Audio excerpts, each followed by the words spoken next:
오늘 본문은 세례 요한에게 세례를 받으신 후 예수님이 성령에 이끌려 광야로 가셔서 40일 금식하신 후에 마귀에게 시험을 받으시는 장면인데요.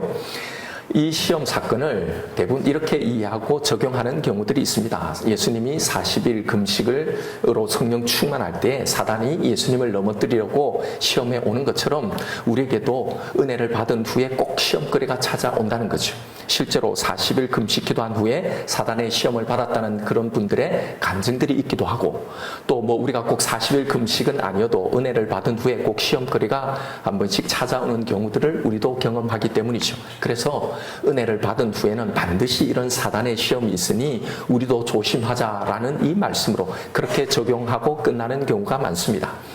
이 시험 사건을 묵상함에 있어서 우리가 주의해야 할 것은 이 예수님의 시험 사건은 우리도 경험하듯이 단순히 40일 금식 후에 혹은 성령 충만한 그 후에 그 은혜를 쏟아내기 위해서 마귀가 걸어오는 시험이 아니라는 사실입니다. 왜냐하면 이 시험의 주도권은 마귀가 아니라 성령님이라는 사실 때문에 그렇습니다.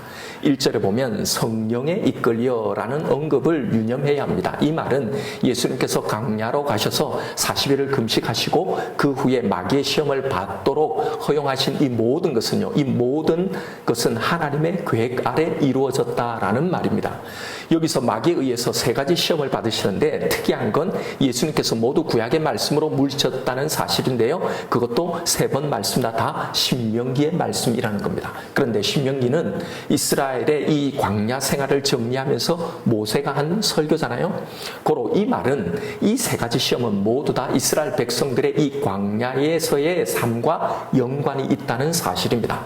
여러분, 이스라엘이 광야에서 몇 년을 보내게 됩니까? 40년이죠. 그런데 모세는 신명기에서 이 40년의 광야 생활을 정리하면서 이 40년 광야의 시간이 무슨 사건이었는지를 말해주고 있는데요. 신명기 8장 2절에 보면 내 하나님 여호와께서 이 40년 동안에 내게 광야 길을 걷게 하신 것을 기억하라.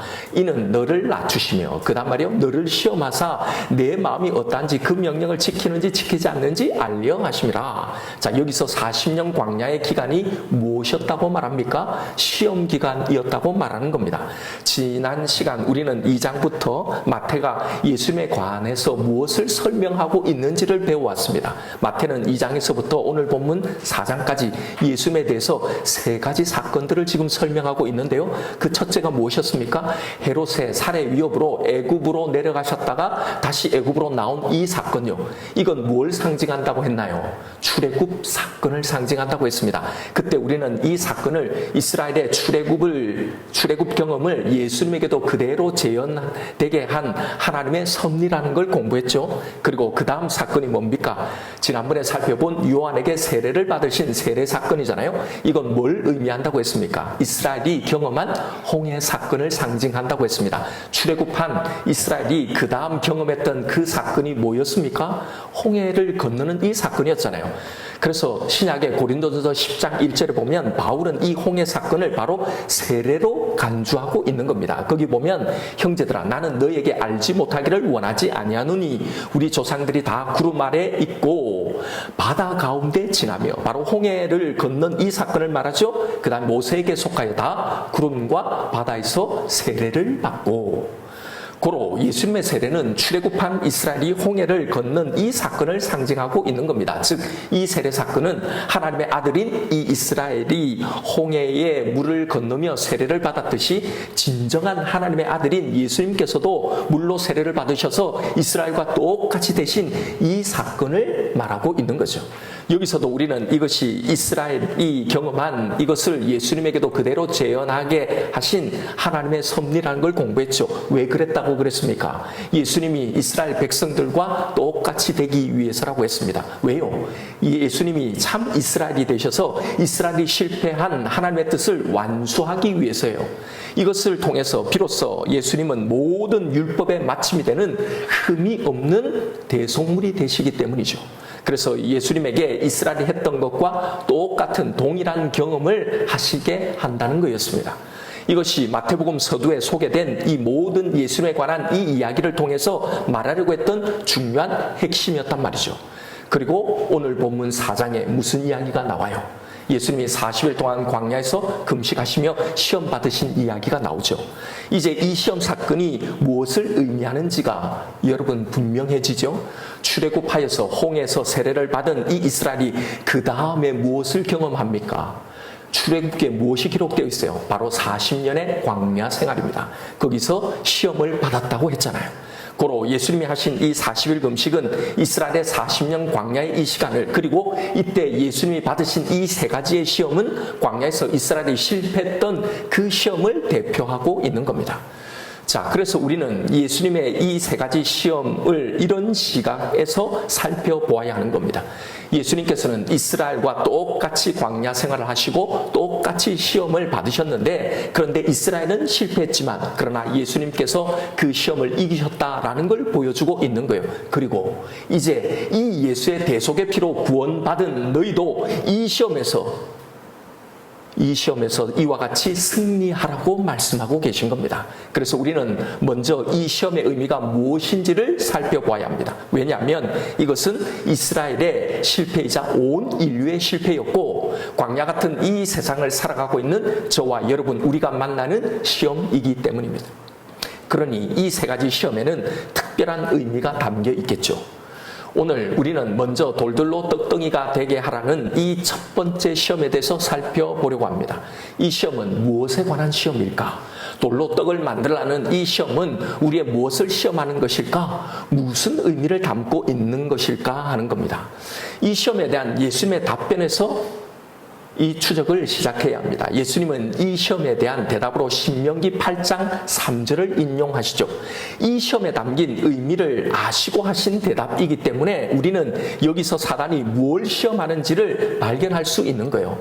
신명기 8장 3절을 보면 이렇게 되어 있습니다. 너를 낮추시며 너를 줄이게 하시며 또 너도 알지 못하며 내 열조도 알지 못하던 만나를 내게 먹이신 것은 사람이 떡으로만 사는 것이 아니요 여호와의 입에서 나오는 모든 말씀으로 사는 줄을 네게 알게 하려 하심이라. 자, 바로 이 말씀을 오늘 본문에서 예수님이 인용한 건데요. 즉, 이 시험은 이스라엘이 광야에서 받았던 이 만나 사건과 연관이 있다는 거죠.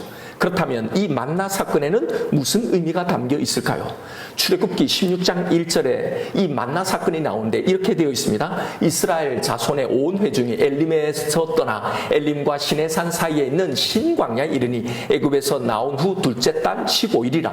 이스라엘 자손 중 온 회중이 그 광야에서 모세와 아론을 원망하여 이스라엘 자손이 그들에게 이르되 우리가 애굽 땅에서 고기 가마 곁에 앉아 있던 때와 떡을 배불리 먹던 때에 여호와의 손에 죽었더라면 좋았을 것을 너희가 이 광야로 우리를 인도해내어 이 온 회중이 줄여 죽게 하는도다. 그때 여호와께서 모세에게 이르시되 보라, 내가 너희를 위하여 하늘에서 양식을 비같이 내리리니 백성이 나가서 일용할 것을 날마다 거둘 것이라. 이같이 하여 그들이 내 율법을 준행하나 아니하나 내가 시험하리라. 자, 이 말씀은 하나님이 광야에서 만나를 내려주시는 그 장면인데 여기서 좀 이해하기 어려운 말씀이 나와요. 지금 이 말씀은 하나님이 이스라엘 백성에게 만나를 비같이 내리게 해주겠다. 한마디로 너희들이 원하는 그것 실컷 먹게 하겠다. 그렇게 해서 그들이 과연 내 말을 지키나 안 지키나 시험하시겠다는 겁니다. 시험의 이야기죠. 그런데 이게 얼른 이해가 안 되는 게 뭐냐면, 아니 만나를 실컷 먹게 하는 것이 어떻게 순종을 시험하는 방법이 될 수 있을까 하는 겁니다. 자, 여러분 생각해 보십시오. 아니 아무것도 안 주고 정말 아무것도 없어도 진짜 나를 믿는지 안 믿는지, 내 말을 지키는지 안 지키는지를 시험하는 것이 통상적인 시험 방법이잖아요. 그게 없어도 나를 믿는지 안 믿는지, 그러니까 없어야 되잖아요. 그런데 다 줘요. 실컷 먹게 다 해줍니다. 그럼 당연히 하나님을 잘 섬기지 않겠습니까? 하나님의 말들을 잘 들을 거란 말입니다. 이 뻔한 시험을 왜 하시는가 하는 거죠. 자, 바로 이 점입니다. 실컷 먹게 해주면, 원하는 걸 다 주면 당연히 지키라고 예상을 하는데, 그런데 정말 지키느냐 하는 거죠. 이걸 시험하신다는 겁니다. 하나님께서 왜 만나를, 떡을 실컷 주시면서 시험하겠다고 하셨는지를 잘 보십시오. 앞에 3절에 이스라엘 백성들이 뭐라고 하나님을 원망합니까? 이스라엘 자손이 그들에게 이르되 우리가 애굽 땅에서 고기 가마 곁에 앉아 있었던 때와 떡을 배불리 먹던 때에 여호와의 손에 죽었다라면 좋았을 것을 너희가 이 광야로 우리를 인도해내어 이 온 회중이 줄여 죽게 하는도다. 한마디로 배고파 죽겠다는 겁니다. 그래서 차라리 그때 하나님 말씀 듣고 우리가 따라 놓을 게 아니라 그냥 애국에 있는 게 훨씬 나았을 거라고 생각하는 거예요. 즉 이 말은 우리가 원래부터 이렇게 불평하고 원망한 게 아니었다라는 거죠. 먹을 것이 없어 배가 고파 죽게 되었는데 어떻게 하나님의 말씀대로 순종하며 살겠느냐 말입니다. 원래 우리의 마음은 그런 게 아니다. 순종하려고 했다. 그래서 사실 따라 나오지 않았냐. 그런데 이게 뭐냐? 환경이 따라줘야 뭐 순종도 할 거고 믿을 것도 할 거고 이걸 할 거 아니냐. 항의를 하는 거죠. 좀 기도하면 들어도 주고 문제도 좀 해결해 주고 그래서 예배도 기도도 드릴 수 있는 시간이나 삶의 여유를 줘야 하나님 당신을 믿을 거 아니냐. 그런데 이렇게 모든 상황이 힘든데 당장 먹을 것도 쓸 것도 없는데 당장 먹고 살아야 하는데 어떻게 감사하며 만족하며 신앙생활 하겠냐. 이것부터 좀 해결해 보시라 라는 이야기잖아요. 이스라엘 백성들의 바로 이 말을 들으시고 한 시험이 바로 이 시험이라는 겁니다. 그래, 먹을 것이 해결되면 너희들 잘 믿을 수 있겠다라는 건데 그럼 내가 너희들이 그렇게 원하는 이 먹을 것을 주겠다. 너희들의 필요를 내가 다 채워줘 보겠다. 그것도 그냥 하늘에서 비같이 내려주게 하겠다. 니들 말은 원래 내 말을 순종하려고 하는데 먹을 떡이 없어서 환경이 안 따라줘서 필요가 채워지지 않아서 못한다고 하는 건데 어디 떡의 문제인지 환경의 문제인지 아니면 네 마음의 문제인지를 한번 확인해 보겠다라고 말씀하시면서 이 만나 시험을 하신 거란 말이죠. 그래서 내가 만나를 주어 배부른 다음에도 환경이 좋아진 다음에도 너희 필요가 채워진 다음에도 너희가 어떻게 하는지 정말 내 말을 잘 듣는지 아닌지 한번 보자라는 말입니다. 이것이 만나 시험 사건의 핵심입니다.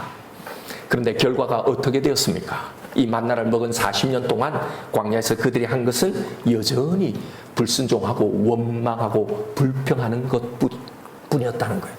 그렇게 원하는 떡을 만나를 먹으면서도 심지어는 매출하기도 주셨는데 말입니다. 끊임없이 그들이 원하는 것 필요한 걸 다 공급해 주셨는데 말입니다. 그래서 신명기 8장에서 이 광야의 시간에 대한 그 유명한 말씀을 하셨던 겁니다. 너희들의 40년 광야 생활을 받지 너희의 실체를 받느냐? 배부르다고 문제가 없다고 나를 믿었더냐? 여전히 죄를 짓지 않았느냐? 이 40년 동안에 네 의복이 헤어지지 아니하였고 내 발이 부르트지 아니하였느니라. 내가 다 줬지 않았느냐? 그래도 너희가 범죄하지 않았느냐라는 거예요. 그래서 너희들은 이 광야에서 그래서 다 죽은 것 아니냐? 이게 너희들의 실패가 아니냐라는 겁니다. 결국 너희들이 이것이 있어야만 제대로 살 수 있다고 한 이 떡이 너희를 결코 살게 하지 못한다라는 거예요. 너희들이 살 수 없었던 그 진짜 이유는 떡의 유무가 아니라 하나님의 말씀을 믿지 아니하였음이라는 거예요. 이것 때문에 모두 다 실패했다는 겁니다. 그래서 1세대들이 가난에 들어가지 못했다는 이 이야기를 하는 거예요. 이 만나 시험에는 바로 이런 메시지가 담겨 있는 겁니다. 그렇다면 여러분 돌로 떡덩이를 만들어 보라고 하는 오늘 이 시험의 의미는 과연 무엇일까요? 지금 예수님은 40일의 금식으로 인해 굶주리셨습니다. 이스라엘 백성들도 광야에서 배가 고팠습니다. 그 순간 가장 절실하고 필요한 건 뭐였을까요? 바로 배고픔을 해결할 음식이죠. 떡이죠. 마귀가 예수님께 한 첫 번째 시험은 바로 이 필요에 관한 것이었습니다. 배가 고플 때 양식이 필요하고 지친 사람은 쉼이 필요하죠. 헐벗은 이에게는 이들은 집과 옷이 필요합니다. 직장이 없는 이에게는 직장이 간절히 필요하죠. 아픈 사람은 건강이 간절히 필요합니다. 여러분 필요는 인간에게 영원한 문제예요. 사실 우리가 시험 받고 넘어지는 그 모든 이유는 바로 이 필요 때문입니다. 이스라엘 백성들의 하나님을 향한 항변은요, 사실 우리의 마음 깊은 곳에도 자리하고 있는 항변이기도 하잖아요. 하나님, 저도 당신에게 순종하고 싶습니다. 잘 믿고 싶습니다. 만약에 하나님도 그걸 원하신다면 제가 순종할 환경을 만들어 주십시오. 우리는 환경만 갖춰지면 그 환경이라는 게 뭐예요? 그때그때 우리의 필요를만 잘 해결되어지면 기도할 때마다 기도 응답이 잘 이루어지기만 하면 온전한 하나님의 백성으로 살 수 있다고 생각하고 있는 겁니다. 우리의 원래 마음은 늘 하나님께 순종하고 잘 믿고 싶어 한다고 생각하는 거예요. 다만 지금 내가 그렇게 살지 못하는 것은 여건이 좋지 않다는 거죠. 매일 기도하고 싶고 매주 모든 공예에 다 참석하고 싶고 봉사도 하고 싶고 감사와 기쁨으로 살고 싶고 성령 충만하고 싶은데 나도 그렇게 살고 싶은데 현재의 상황으로는 안 된다는 거죠. 왜요? 왜요? 배고픔 내 필요, 그 필요가 다 채워지지 않기 때문이죠. 이것만 채워지면 다 된다는 겁니다. 그러니 우리의 모든 해법은, 우리의 모든 시선은 어디에 다 가 있습니까? 지금의 이 필요가 채워지는 겁니다. 이것이 바로 떡이 중요하고 떡이 있어야 살 수 있다고 떡으로만 살아가게 만드는 시험이라는 겁니다.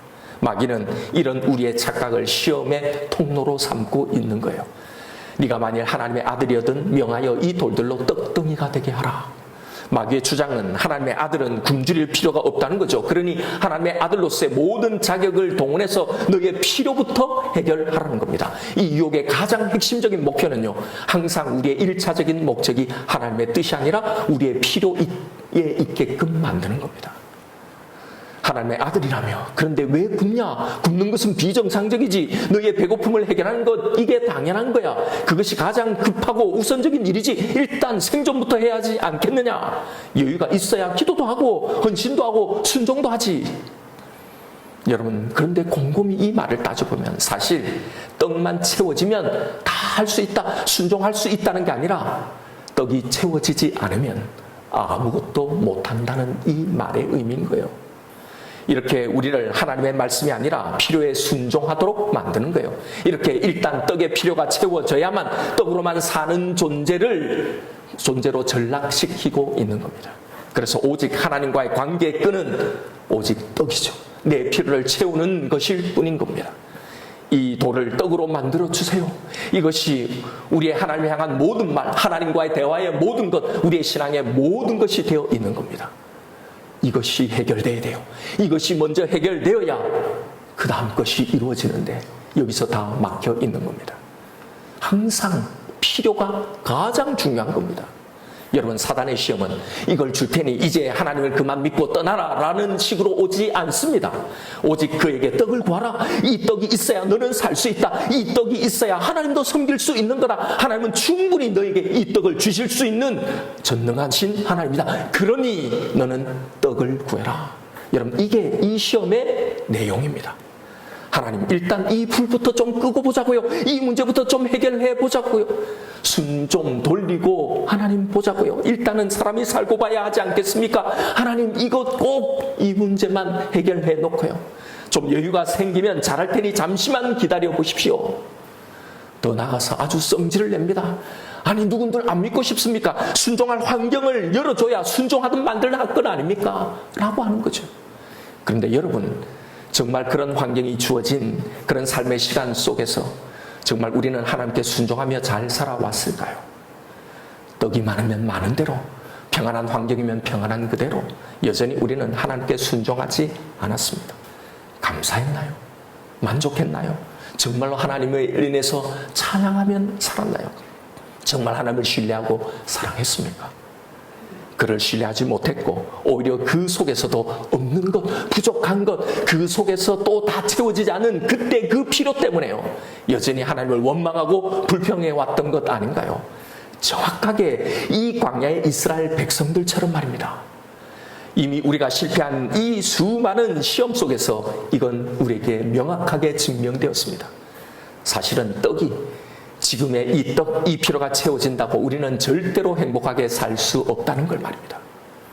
또 이것이 없으면 안 된다는 그 필요가 또 생기더란 말입니다. 그렇잖아요. 또 그때 필요가 계속 생기는 거예요. 그래서 하나님은 우리에게 떡을 돌로 만드는 그때 필요를 해결해 주는 것으로 우리에게 대응하시지 않는 겁니다. 예수님께 돌을 떡으로 만드는 건 사실 전혀 어려운 일이 아니었죠. 말씀 한마디로 다 되는 것이었습니다. 그런데 예수님은 그걸 거절하십니다. 왜요? 왜냐하면 이 떡이 당신도 그리고 우리도 살게 할 수 없다는 걸 너무나 잘 아시기 때문이죠. 그래서 우리에게 떡이 아니라 진짜 우리를 살게 할 수 있는 걸 주시려고 오신 겁니다. 그걸 주시려고 이 시험을 받으신 거란 말입니다. 우리가 실패한 이 시험을요, 떡이 아니라 하나님의 그 말씀, 당신의 약속인 당신 자신을 주려고 말입니다. 이 약속이 우리를 진짜 영원히 살게 하기 때문입니다. 우리를 살게 한다는 그 하나님의 입으로부터 나온 모든 말씀이 뭐였습니까? 당신의 아들을 통해 당신의 아들을 걸고 우리에게 해주신 그 모든 약속이잖아요. 내가 너를 이렇게 사랑한다. 내가 너를 결코 버리지 않는다. 반드시 너를 구원한다. 이 약속 말입니다. 그런데 여전히 우리는 이 광야의 세상에서 이 시험 앞에서 실패하고 있는 겁니다. 여전히 우리의 신앙은 떡에 가 있지 하나님의 약속에 가 있지 않습니다. 여전히 떡으로만 살려고 하지 그 필요가 채워졌을 때만 안심하지 하나님의 이 약속으로 안심하고 그 약속을 붙들고 살려고 하지 않는 겁니다. 하나님의 약속을 가지고 지금의 이 배고픔, 이 필요를 이기고 넘어서려고 하지 않는 겁니다. 그러니 하나님의 말씀, 그 약속이 진짜 우리를 살게 하고 진짜 우리를 만족해 하고 감사하게 하고 감격하게 하고 기뻐하게 하는 이 능력임을, 우리의 진짜 양심임을 결코 알지 못하는 겁니다. 예, 당장의 필요요. 중요하지요. 그런데 그러면 하나님은 이스라엘을 정말로 죽게 아무것도 안 해주시고 자신의 말씀대로 살라고만 하신 건가요? 아니잖아요. 그들을 정말로 먹이고 입히고 보호하셨잖아요. 다시 광야의 실상에 이 삶이 어땠는지 말씀해 주시는 신명기 8장 4절에 말씀하신 이 광야 생활의 총평을 한번 보십시오. 이 40년 동안에 내 의복이 헤어지지 아니하였고 내 발이 부르트지 아니하였느니라. 오히려 이스라엘은 매번 당신의 약속을 이렇게 지키신 이 하나님을 경험하면서 아무것도 없는 이 광야에서 자신들을 입히고 먹이고 보호하시는 이 하나님께 오히려 감사하고 찬양하며 만족해야 했었습니다. 그리고 광야길을 걷다가 또 생긴 또 다른 필요 앞에서 그렇게 하신 이 하나님의 약속을 붙들어야 했었습니다. 그런데 그들에게서 나온 건 언제나 불평이고 원망이었죠. 왜 우리를 불러냈냐? 애굽에 매장지가 없어서 우리를 여기서 다 죽게 만들려고 이러려고 불러냈냐고. 애굽은 오히려 살기가 낫다고 다시 애굽으로 돌아가자는 이 항변이었죠. 여전히 또 새로 생긴 그 필요를 채우는 것에 그들의 마음이, 그들의 모든 것이 다 가지가 있었던 겁니다. 한 번도 하나님의 말씀, 이 약속을 의지해서 이걸 통과하고 넘어선 적이 없었단 말입니다. 여러분, 출애굽기에 이스라엘의 이 행한 모든 기록들을 다 한번 보십시오. 단 한 번도 그 전에 하나님이 경험케 하신 그 경험으로, 하나님의 이 약속으로 단 한 사건이라도 통과한 적이 있는지 없단 말입니다. 아니, 어떻게 한 번도, 아니 조금도 지난 경험을 통해 배우고 깨닫고 자라는 게 없었을까요? 출애굽 후에 무슨 일이 있었습니까? 수많은 필요와 그 필요를 채우시는 하나님을 경험하게 했잖아요. 그들이 애굽에서 경험했던 10가지 재앙은 고사하고요, 그 이후에 계속 무수히 많은 기적들을 경험했잖아요. 앞에는 홍해고 뒤에는 애굽 군대의 상황을 만나자 애굽에 매장지가 없어서 우리를 여기 다 죽게 만드냐고 원망했죠. 그러자 하나님은 홍해 바다를 가르시고 마른 땅으로 그들을 건너가게 하신 후에 바로 이 똑같은 홍해에서 자신을 죽이려 왔던 이 애굽 군대를 수장시키는 걸 똑똑히 보여주신 거잖아요. 그렇게 그들의 안전, 내가 너희를 이렇게 지킨다는 그 모든 필요를 다 채워주시지 않았습니까? 그런데도 3일요, 정확하게 3일 만에 물이 없자 홍해 바닷가에서 그렇게 하나님은 신실하다고 찬양해놓고 또 원망을 하는 겁니다. 하나님은 또 한 나무를 던지셔서 그 물을 고치시고 또 오아시스 엘림으로 그들을 인도해 내신 겁니다. 이렇게 그들의 물의 필요를 다 또 채워주셨잖아요. 그리고 이제 이 엘림을 떠나 다시 여정을 시작하자 이제 바로 이 떡 문제, 양식의 문제가 터진 거란 말입니다. 아니나 다를까 이번에도 여지없이 원망이 터져 나왔잖아요. 한 번도 하나님의 말씀으로 이걸 넘어서 본 적이 없는 거예요. 그 경험이 없는 겁니다. 그러니 계속 이 실패를 또 반복하고 있는 거예요. 여러분, 곰곰이 보십시오. 이 모습이 우리의 모습이 아닌가요? 인간은 이 필요의 문제 앞에 서면, 이 필요의 문제를 만나면 하나님의 말씀, 하나님의 약속은요, 그가 하신 약속을 지켜오신 이 하나님을 완전히 잊어버리는 겁니다. 오직 필요의 해결만 존재하게 되는 겁니다. 보십시오. 이 시험이 가지는 이 의미가 뭔지를요. 필요요. 우리에게 있는 이 필요. 매번 그 필요에 구원해 주시는 당신을 보여주시는데도 이걸 통해 너희들은 이런 것 때문에 결코 죽지 않는다, 내가 너희와 항상 함께 하겠다는 걸 확연시켜 주는데도 단 한 걸음도 여기서 나아가지 못하고 늘 제자리에 머무는 겁니다. 그 약속의 말씀을 붙들지도 못하고 그것으로 살아가지도 않고 언제나 결국 우리를 살게 할 수 없는 이 필요의 문제 앞에 또 그렇게 무릎 꿇고 넘어지는 겁니다. 이게 우리가 이 광야에서 살아가면서 평생토록 치르는 시험이라는 겁니다. 여러분, 이 시험을 우리는 그동안도 계속 치러왔고 또 이 시험을 계속 치르게 될 겁니다. 그래서 이 시험을 어떻게 통과하는지, 어떻게 이것을 이기는지를 보여주신 겁니다. 성경이 증명해 보여주시고 있는 이스라엘의 이 광야의 시험들을 한번 보십시오. 우리가 그동안 치러왔던 이 광야의 시험의 결과들을 한번 보십시오. 그때 떡, 그때 필요가 채워지는 것, 해결되어지는 것이 우리를 결코 행복하게, 결코 살게 하지 못한다는 걸 이 시험에서 얼마나 이걸 확인을 해야 여러분 이 필요와 이 떡에 목숨을 걸지 않게 될까요? 이 시험을 통해 예수님이 분명히 말씀하시는 거예요. 너희는 떡으로 살 수 있는 존재가 아니다. 너희는 떡이 없어서 매일 굶어 죽겠다고, 목말라 죽겠다고 불평하지만 굶어 죽지도 목말라 죽지도 않았다. 너희는 떡이 있어야 사는 존재가 아니고 너를 굶기지 않겠다고 약속한 하나님의 약속으로 살아가는 존재이다. 이 약속이 너를 살게 한다, 이 말씀을 하시는 거예요. 여러분, 우리는 지금 이 시험 앞에 또 여전히 떡만 구하고 있지 않나요?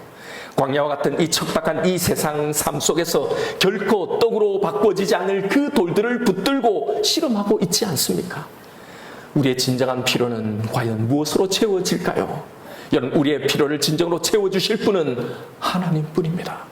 그가 하신 약속요, 그것을 온전히 믿을 때입니다. 그분의 입에서 나오는 나를 향한 모든 말씀, 그것이 나를 살게 만드는 우리의 양식인 겁니다.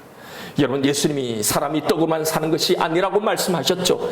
그러면 어쨌든 말씀으로도 살긴 하지만 그래도 떡이 있어야 하고 떡도 무시할 수 없는 존재라는 그런 말인가요? 잘 이 말을 생각해 보십시오. 실은 그들이 먹고 있는 그 떡도 누구에게서 온 건가요? 하나님에게서 온 것 아닙니까? 여러분, 광야에서 그들이 농사지었습니까? 아니에요. 먹을 것을 어디에서 얻었어요? 하나님이 주신 거잖아요. 하나님의 말씀, 그 언약, 그 약속 때문에 그들에게 주신 거잖아요. 내가 너를 굶기지 않는다. 하나님은 이렇게 이들에게 하늘에서 내리는 이 떡을 눈으로 보게 하는 이 만나를 보게 함으로써 이 모든 것의 공급자이신 하나님 당신 자신을 보기를 바라셨던 겁니다. 그 순간 필요를 채워주시는 그 목적과 이유가요, 여기에 있는 거예요. 여러분, 내 삶의 당장의 필요에 우리의 모든 것을 고정해 놓고 여기에 목숨을 걸고 살지 마십시다. 그것이 없으면 죽을 것 같기 때문에 우리는 꼭 그 필요를 채우려고 하지만 바로 이것이 우리가 넘어서야 할 시험인 거예요. 그것 없어도 죽지 않습니다. 경험했잖아요. 그건 사단의 속임수이고 바로 그게 시험인 거예요. 하나님의 입에서 나온 나를 향한 이 모든 말씀에 귀를 기울이십시다. 그것이 우리를 살게 합니다. 하나님의 약속이 우리를 살게 만듭니다. 예수님의 배고픔이 언제 채워지는지를 한번 보십시오. 오늘 본문 11절입니다. 이에 마귀는 예수를 떠나고 천사들이 나와서 수종드리라. 여기에 수종들다라는 이 단어는요, 식사 시중을 들다라는 이 단어예요. 원문의 뜻이요. 예수님은 당신의 능력을 당장의 배고픔, 당장의 필요에 할애하지 않으셨습니다. 하나님의 약속의 말씀을 붙들고 그것을 답으로 삼자. 그걸 가지고 이 시험을 통과하자 배고픔은 채워진 겁니다. 이것이 우리가 광야에서 살아남을 수 있는 방법입니다. 이것을 한 번만 통과해보면 이 방법을 알 수 있단 말입니다. 여러분, 이 만나 사건의 결말을 보십시오. 이걸 체험하고도 결국 그 필요의 문제에서 벗어나지 못한 그 모든 광야의 1세대 이 사람들은요, 결국 그 당장의 필요에 목숨을 걸고 살았던 이 광야에서 다 그렇게 죽었습니다. 이것 없으면 죽는다라고 했던 그들이요, 늘 떡을 먹었고 늘 물을 마셨고 늘 옷이 헤어지지 않고 발이 부르트지 않았지만 정작 하나님 약속하신 그 평강을 전혀 누리지 못하고 하나님의 약속을 붙드는 여호수아 갈렙을 제외한 단 한 사람도 약속의 땅 가나안에 들어가지 못했던 거잖아요. 여러분, 이건 이 필요의 채워짐이 우리를 결코 살게 하지 못함을 분명하게 보여주는 상징적인 사건이죠. 그러나 하나님의 말씀을, 그의 약속을 붙드는 사람은 영원히 사는 겁니다. 진짜 우리를 살게 할 양식을 공급받으며 사는 겁니다. 여러분, 구약에서 이스라엘 백성들의 가장 많이 선포된 말씀이 무엇인지 아세요? 기억하라입니다. 내가 어떻게 너희를 애굽에서 불러내고 이 광야 한가운데 인도하였는지, 어떻게 너희를 가나안 땅에 들였는지, 바로 이걸 기억하라는 거예요. 여러분, 우리에게 언제나 채워지지 않으면, 해결되지 않으면 죽을 것 같은 그 필요들이 있어 왔었습니다. 아니, 그 필요 속에 우리는 살아왔어요. 그런데 기억을 해보십시오. 그런데 내가 그 필요 때문에 죽었나요? 영원히 망했나요? 하나님의 약속대로 우리를 지금도 신실하게 인도하고 계시고 있잖아요. 지금의 필요도 마찬가지입니다. 우리는 여전히 필요 가운데 살아갑니다. 그 필요도 마찬가지란 말이에요. 여러분은 현재 어떤 문제로 고민하고 있습니까? 지금 그 어떤 필요로 이 시험을 치르고 있습니까? 내가 두려워했던 그 결과가 혹 생기더라도 여러분, 우리는 반드시 괜찮습니다. 무슨 일을 만나든지 믿는 자 안에서는 만사형통하게 되는 겁니다. 다 선한 겁니다. 다 선하게 될 겁니다. 이게 하나님의 말씀, 그의 약속이기 때문입니다. 지금 우리가 당하고 있는 이 시험 앞에 예수님이 우리에게 주신 이 해답, 이 해법을 붙드십시오. 지금 당장의 필요가 무엇이든 그것에 목숨 걸지 마십시다. 그것이 우리를 살게 하지 못합니다. 오직 하나님의 말씀, 그의 약속을 구하고 그것으로 내 양식을 내 해법으로 삼으십시오. 여러분, 우리가 정말 하나님의 입으로 하신 이 모든 약속의 말씀을 믿는다면, 이 절대로 잘못되지 않는다는 영원한 그 보호하심 안에 있다는 걸 참으로 믿는다면, 여러분, 지금 내가 살아가고 있는 지금의 이 시간 동안, 이 피로 가운데 살아가는 이 시간 동안 그 영원 안에 들어있다는 거잖아요. 그렇다면 이 하나님의 약속이 나를 여기서도, 이 문제에서도, 이 필요의 상황에서도 나를 지키신다는 걸 왜 믿지 못하는 겁니까? 왜 이 하나님의 말씀이 우리의 이 필요를 능히 이기는 우리의 해법이 되지 못하느냐 말입니다. 여러분, 하나님의 말씀만이, 그의 약속만이 우리를 능히 살게 합니다. 경험하십시다. 이번에 이 시험에서 이걸 경험하십시다. 그래서 이걸 넘어서는 이 시험을 이기는 이 경험을 해보십시다. 한번 하면 이 능력을 우리는 알게 돼요. 그래서 예수님처럼 이렇게 이 시험에서 승리한 후에 우리도 천사가 수종드는 그 하늘의 양식으로 충만한 이 경험을 하시는 저와 여러분, 우리가 되기를 주님의 이름으로 축원드립니다. 이 시간에 오늘 주신 말씀 붙들고 우리 함께 기도하십시다. 여러분, 단 한 번이라도 이 시험에 승리하십시다. 우리는 늘 이 필요의 시험을 치르고 살아갑니다. 그런데 지금의 이 필요가 해결되었다고, 이 떡을 먹었다고 다시는 안 먹어도 될 정도로 배가 부르던가요? 또 배가 고픈 겁니다. 문제 하나가 해결되면 다시는 문제가 없나요? 또 문제가 오잖아요. 그러니 이 필요를 채우는 것에, 이 돌들로 떡을 만드는 것에 목숨 걸며 살아가지 마십시다. 살아온 이 광야에서 유난히 힘든 날도 있었죠. 유난히 고달픈 그 시간들도 있었습니다. 그러나 기억해 보십시오.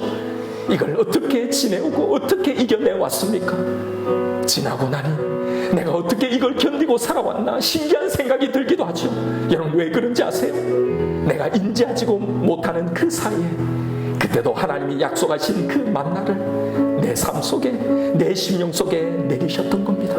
그렇게 우리를 지나오게 하신 거예요. 그 약속하신 그 만나가, 그때도 내렸던 그 만나가 지금도 내게 내려오고 있는 겁니다. 그리고 내일도 영원히 나에게 내릴 겁니다. 단 하루도 빠짐없이. 그래서 우리는 떡으로 사는 것이 아니라 하나님의 약속으로 살아가는 겁니다. 이걸 참으로 믿는 자는 오늘은 이 떡이 없을까봐, 내일은 또 어떻게 될까봐를 걱정하지 않습니다. 이 약속의 떡은 주님이 부르실 때까지 내 삶 위에 계속 내릴 것이기 때문입니다. 사단은 우리의 필요에 온갖 마음을 다 빼앗게 만들어 나를 향한 하나님의 약속을 듣지 못하게 시험하고 있는 거예요. 여러분, 하나님의 말씀이 우리를 살게 합니다. 그러니 이 시험의 상황에서 지금 당장의 이 필요에 매몰되지 말고 나를 향해 하시는 그 하나님의 말씀이 무엇이었는지, 그리고 무엇이었는지를 먼저 들으십시오. 그리고 그 약속의 말씀으로 이 시간을 살아가십시다. 이 시간 기도하십시다. 하나님, 내가 영원히 너와 함께 하겠다고 하신 당신의 약속, 당신의 말씀으로 충분하게 하여 주옵소서. 이 약속의 말씀이 나의 양식이 되고 나의 힘이 되고 소망이고 능력이 되게 하여 주옵소서. 하나님, 이 시험에서 반드시 승리하게 하여 주옵소서. 이 시간 나에게 주신 말씀이 있을까요? 우리 이 말씀 붙들고 주님 이름 한번 부르며 기도하며 나아가십시다.